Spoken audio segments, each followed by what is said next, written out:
የአብርሃም ደግነት ከደጃችን አይጥፋ። የአብርሃም በጎ ሥራ ከሕይወታችን አይለይ።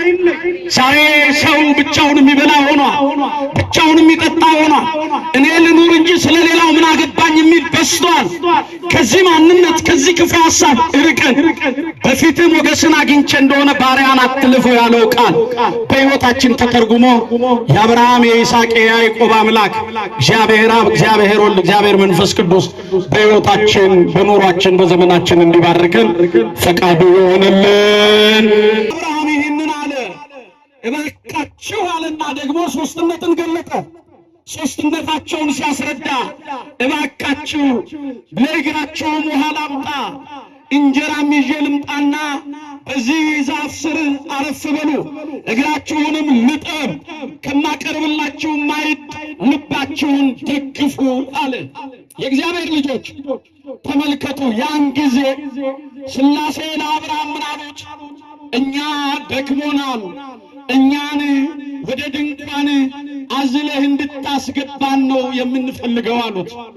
አብርሃም እንግዳን በመቀበሉ ጠላት ዲያብሎስ የሚቀናበት፣ እንግዳን በማስተናገዱ በበጎ ሥራው ጠላት ዲያብሎስ ክፉ የሚያስብበትን አብርሃምን የእግዚአብሔር ልጆች አብርሃም በዚህ ደግነቱ ለሥላሴ ያለውን ክብር ገለጠና አንዱን አዝሎ ወደ ድንኳኑ ቢገባ በግብረ አምላካዊ ወይንም በእግዚአብሔር ታምራት ሦስቱም በአብርሃም ድንኳን ተገኙ ይላል። ክብርና ምስጋና ለስሙ ይሁን።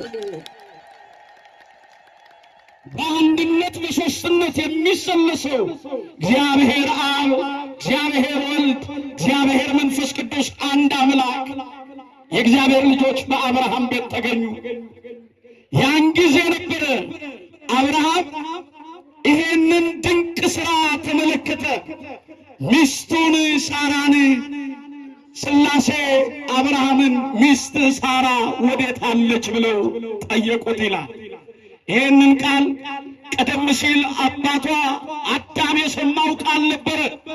የእግዚአብሔር ልጆች አዳም ሆይ ወዴት አለ የሚለውን ቃል ሲሰማ አዳም ሆይ ወዴት ነው ያለው ብሎ እግዚአብሔር ሲፈልገው እንዲህ ያለውን ሰው ርቀት ያለውን ሰው አቅርበው መልካም የምሥራችን እንደሚነግሩት የእግዚአብሔር ልጆች ሳራንም በአብርሃም ቤት እግዚአብሔር ሊያደርገው ያለውን በጎ ሐሳቡን እግዚአብሔር ሊነግራት ሚስት ሳራ ወዴት አለች አለ።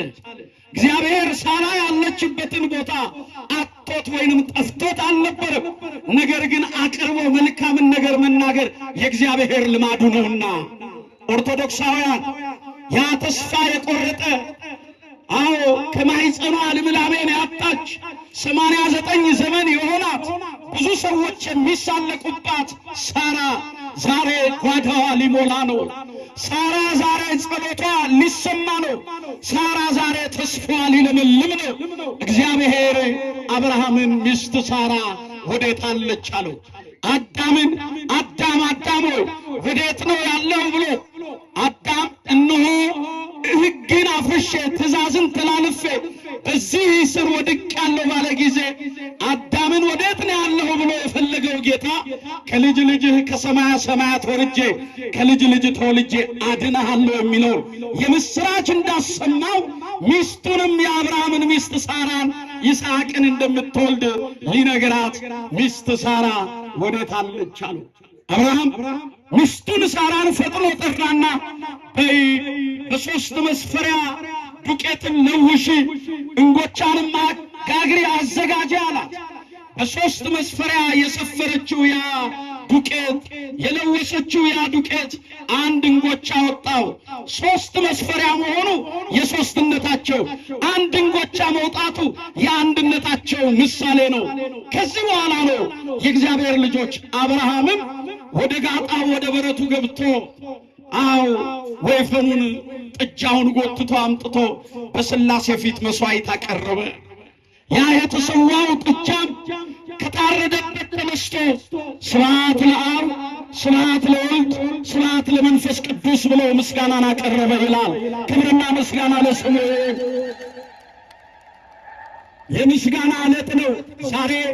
ሰማያት የእግዚአብሔርን ድንቅ ሥራ የሚነግሩበት፣ ምድር ስለሱ የምትመሰክርበት፣ እግዚአብሔር በአንድነት በሦስትነት የሚመሰገንበት ታላቅ ዕለት ነው።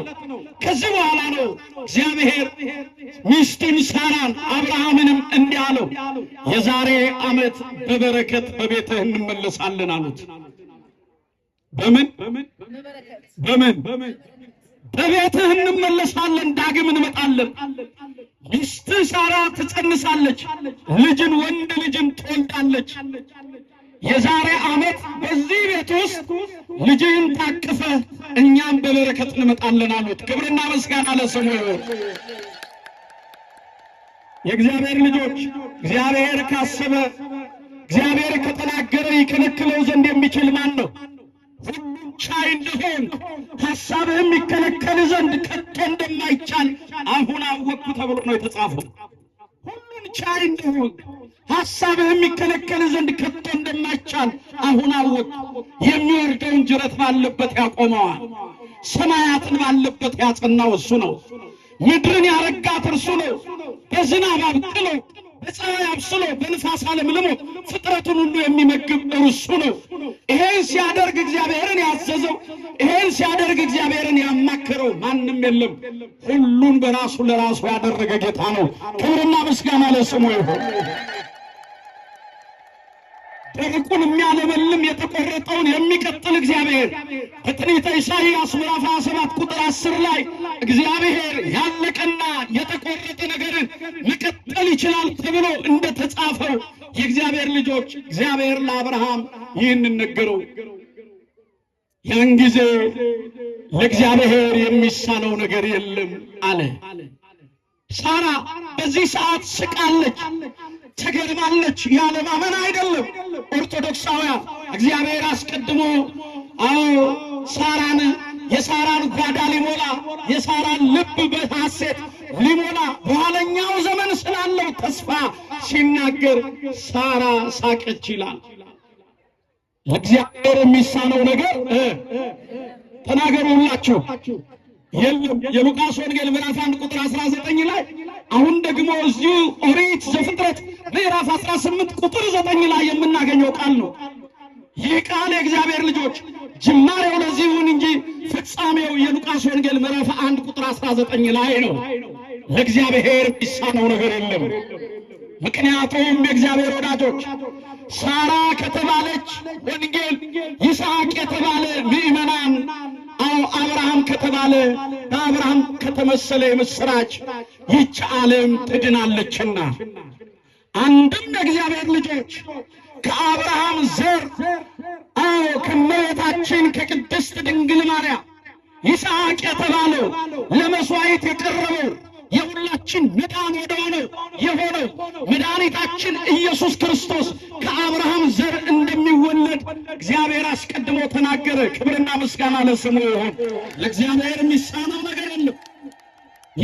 እግዚአብሔርን የሚሳነው ነገር ከልጅ ልጅ ተወልጄ አድንሃለሁ ብሎ ለአዳም የገባለትን ቃል ይፈጸም ዘንድ ከአብርሃም ዘር ከሆነችው በሥጋም በነፍስም ንጽሕት ከሆነችው መርገመ ሥጋ መርገመ ነፍስ ካላገኛት ንጽሕት ቅድስት ከተማ አድርጎ ከመረጣት ከእመቤታችን ከቅድስት ድንግል ማርያም እንደሚወለድ ዛሬ አምላክ ሰው አምላክ የሚሆንበትን ምስጢር በአንድም በሌላም ምክንያት ለአብርሃም ለወዳጁ ገለጠ። ክብርና ምስጋና ለስሙ ይሁን። የእግዚአብሔር ልጆች ልብ በሉ። ከአብርሃም ዘር ከሆነችው ከእመቤታችን ከቅድስት ድንግል ማርያም ቀትር በሆነ ጊዜ በደጃፉ ተቀምጦ ይህንን ድምፅ የሰማው በድንኳኑ ሥላሴን ተቀብሎ ይህንን የምስራች የሰማው አብርሃምና የልጅ ልጆቹ ደግሞ ከ5500 ዘመን ስድስተኛው ዘመን ሊጀመር 5500 ዘመን ሲጠናቀቅ የእግዚአብሔር ልጆች ከሰማያ ሰማያት እንደሚወርድ ከእመቤታችን ከቅድስት ድንግል ማርያም እንደሚወለድ ከሥጋዋ ሥጋ ከነፍሷ ነፍስ ነስቶ በአጭር ቁመት በጠባብ ደረት እንደሚገለጥ አስቀድሞ ተናግሯል። ከአብርሃም ዘር ከእመቤታችን ከቅድስት ድንግል ማርያም እንደሚወለድ ተናግሯል። አያችሁ፣ ያቺ አብርሃም ድንኳን ለካ እመቤታችን ናት። ማናት? ተናገሩ ሁላችሁ። አዎ የአብርሃም ድንኳን ኃላፊው አግዳሚው የሚበላባት፣ ከድካሙ የሚያርፍባት፣ ከሐዘኑ የሚጽናናባት፣ የደከመ ጉልበቱን የሚያበረታባት፣ ነገ ለሚሄደው መንገድ ስንቅ የሚሰንቅባት ያቺ የአብርሃም ድንኳን ድንግል ማርያም ናት። ምስጋና ይድረሳት። አመስግኑ። በአብርሃም ድንኳን ኃላፊው አግዳሚው እንደሚበላ የደከመ እንደሚያርፍ በእመቤታችን በአብርሃም ድንኳን በተባለች በእመቤታችን አማላጅነት የሰው ልጆች ሁሉ ድነዋል። ከድካመ ሥጋ ከድካመ ነፍስ በርትተናል። የእግዚአብሔር ልጆች ስንቅን አግኝተናል። የሚበላውን የሚጠጣውን ኢየሱስ ክርስቶስን አግኝተንባታል። ያቺ የአብርሃም ድንኳን ድንግል ማርያም ናት። አመስግኗት። ሙሴ የተመለከታት እኛ የምድረ ርስት ልጆች ነን ብሎ የመሰከረላት የወይን ዘለላ የስንዴ ዛላ የፈራች ያቺ አብርሃም ድንኳን ድንግል ማርያም ናት። ታዲያ እግዚአብሔር ይህንን ዓለም ለማዳን በአብርሃም ድንኳን በተባለች በእመቤታችን በድንግል ማርያም ይህንን ዓለም ሊያድነው ሲፈልግ አብ ላጽኖት፣ መንፈስ ቅዱስ ሊያጸናት፣ ሊያነጻት፣ አብ ሊያጸናት፣ ወልድ በተለየ አካሉ ሊያድርባት፣ ይህንን ዓለም ሊታደግባት ከሦስቱ ቅዱስ አንዱ ቅዱስ እግዚአብሔር ወልድ በአብርሃም ድንኳን በእመቤታችን ማኅፀን አደረ ይላል። ክብርና ምስጋና ለስሙ። የዚህ በዓል መሰረታዊው የሆነው ከብዙ በጥቂቱ አባቶቻችን በብዙ ምስጢር ያበቁታል፣ ይተነትኑታል። ለጊዜው ግን እንድንረዳው የእግዚአብሔር ልጆች ከብዙ በጥቂቱ የዚህ በዓል መሰረታዊ ሐሳብና ምንጩ ይህ ነው።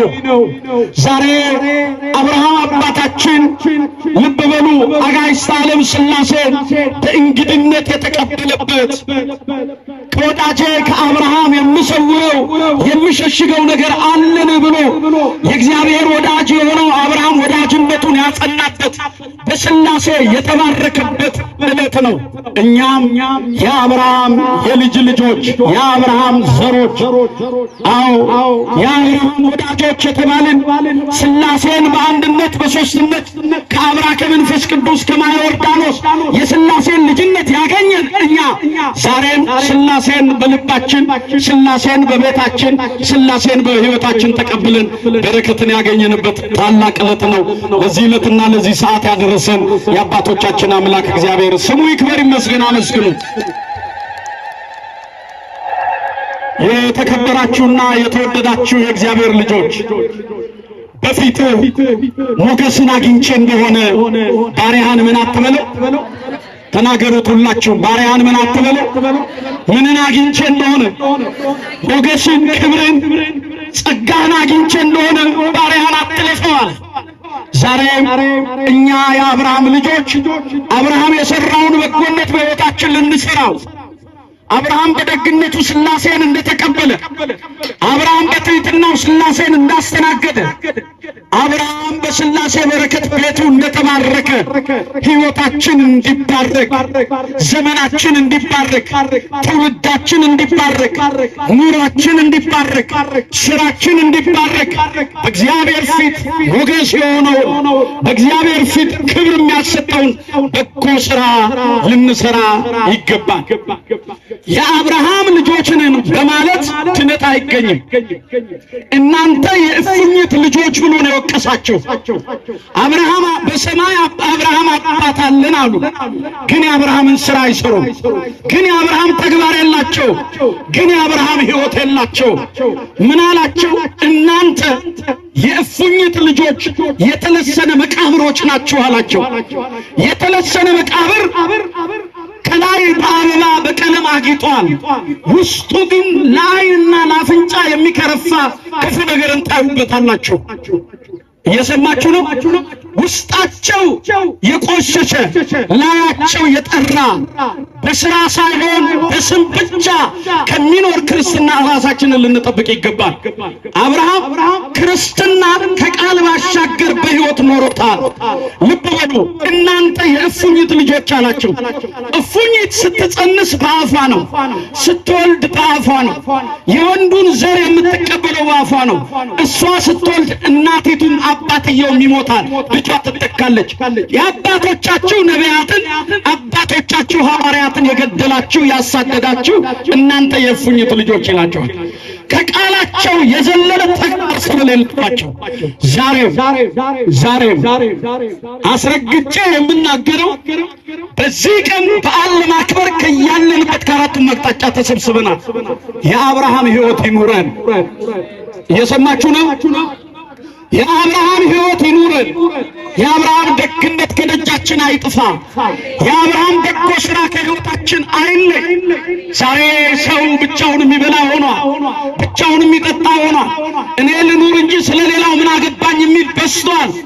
ከዚህ ማንነት ከዚህ ክፉ ሐሳብ ርቀን በፊትህ ሞገስን አግኝቼ እንደሆነ ባሪያን አትልፈው ያለው ቃል በሕይወታችን ተተርጉሞ የአብርሃም የይስሐቅ የያዕቆብ አምላክ እግዚአብሔር አብ እግዚአብሔር ወልድ እግዚአብሔር መንፈስ ቅዱስ በሕይወታችን በኑሯችን በዘመናችን እንዲባርከን ፈቃዱ ይሆንልን። የዓመት ሰው ይበለን፣ ከቁጥር አያጉልን። ቅድስቲቱን ሀገራችንን ኢትዮጵያን ጽኑ ሰላም ያደርግልን። ኦርቶዶክሳዊት ተዋሕዶ ቅድስት ቤተ ክርስቲያናችንን ከነ ልዕልናዋ ከነ ክብሯ እግዚአብሔር ይጠብቅልን። እግዚአብሔርን አመስግኑት።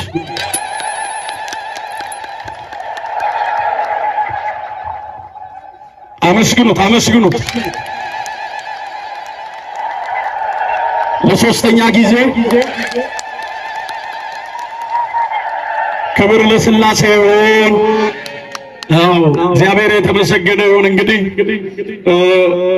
ቅጽረ ቤተ ክርስቲያኑ ከግቢ እስከ ውጭ ድረስ ተጨንቋል። የሥላሴ ልጆች እግዚአብሔር አብዝቶናል፣ በስተናል። አይኖቻችንም ድንቅ ሥራ የእግዚአብሔርን ድንቅ ሥራ አይተዋል። እግዚአብሔርም በሕይወታችንና በዘመናችን ድንቅ ነገርን አድርጎልናል። ማን የተመሰገነ ይሁን። በጉልበታችሁ ነው የመጣችሁት? በእውቀታችሁ ነው? በስልጣናችሁ ነው? በዝናችሁ በስማችሁ ነው? በማን ፍቃድ ነው? በማን ፍቃድ? ክብር ለሥላሴ ይሁን። አምና በቆምንበት አውደ ምሕረት ዛሬም እንድንቆም አምና ባመሰገንንበት በዚህ ቅዱስ ስፍራ ዘንድሮም እንዲህ በምቾት እጅግ በጣም ደስ በሚያሰኝ ደስ በሚል ስርዓት እግዚአብሔር እንድናከብረው ይረዳን የአባቶቻችን አምላክ እግዚአብሔር የተመሰገነ ይሁን። ምናልባትም የዛሬ ዓመት በዚህ ቦታ ቆመው ዛሬ በጭንቀት ያሉ በችግሩ ማዕበል ውስጥ የሚገፉ ብዙ ወገኖች ይኖራሉ። እግዚአብሔር ለነሱም እረፍት ይስጥልን። ሰላም ላጡት ሰላማቸውን ይመልስልን። በረከት ላጡት በረከትን ይስጥልን። እኛንም ከኃጢአት ሸክም አሳርፎ በክብር የምንቆምበት በቀኙ የምንቆምበትን በረከትን እንዲያድለን ፈቃዱ ይሆንልን።